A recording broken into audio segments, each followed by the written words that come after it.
Acorn is often blamed for playing a major role in the mortgage meltdown that put us in the financial crisis that we're in. Tonight, we ask, is the crisis exactly what Acorn wants us to be in? Many believe Acorn was actually created not to help Americans with low incomes to get them out to vote, but to get people on welfare. Wade Rathke, he's a guy you're familiar with. He's the group's founder. But the people who came up with this ideology that Acorn adopted were two radical Columbia University sociologists, Richard Cloward and Frances Fox Piven. The pair were a married couple who published an article in a 1966 issue of The Nation titled "The Weight of the Poor, a Strategy to End Poverty," which essentially was a crisis strategy. According to David Horowitz, a former member of the New Left in the 1960s, Cloward and Piven sought to hasten the fall of capitalism by overloading the government with a flood of impossible demands, thus pushing society into crisis and economic collapse, forcing a complete overhaul of the way our government redistributes income, also known as forcing as many people on welfare as possible. Poor people can only advance when, quote, the rest of society is afraid of them, end quote. Capital Research Center's Matthew Vadam says the roots of Acorn grew out of the radical welfare rights movement. The idea behind that was that not enough people were on welfare and that you needed to pack the welfare rolls with as many people as possible in order to overwhelm the governments, the various levels of government, and cause social chaos. Cloward and Piven were invited guests of President Bill Clinton in 1996 when he signed the Personal Responsibility and Work Opportunity Reconciliation Act, which imposed time limits on federal welfare, along with strict eligibility and work requirements. But years before that, they sought to use a host of aggressive organizers to force redistribution of the nation's wealth. The professors recruited a militant black organizer named George Wiley to lead their new movement. Wiley created the National Welfare Reform Organization, or NWRO, in the 1960s.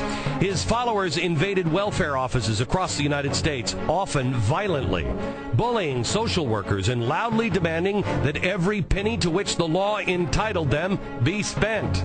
One of the followers was a young, well-to-do dropout from Williams College. Surprise, surprise, Wade Rathke. Rathke at the time was organizing draft resistance for the militant group Students for a Democratic Society.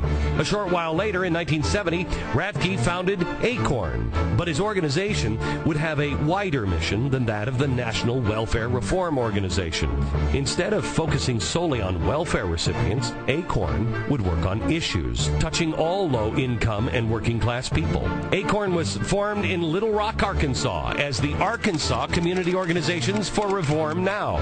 When it grew nationwide, the name was changed to the Association of Community Organizations for Reform Now.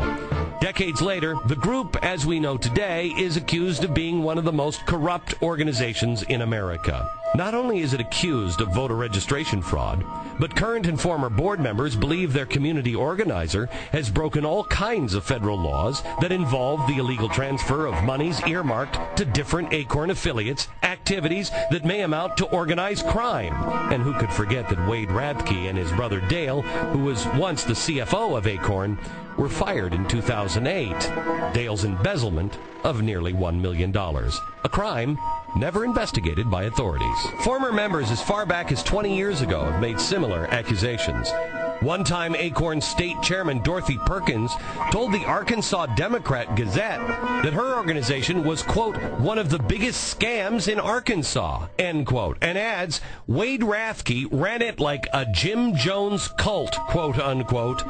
No one thought for themselves. Oh, and one more thing.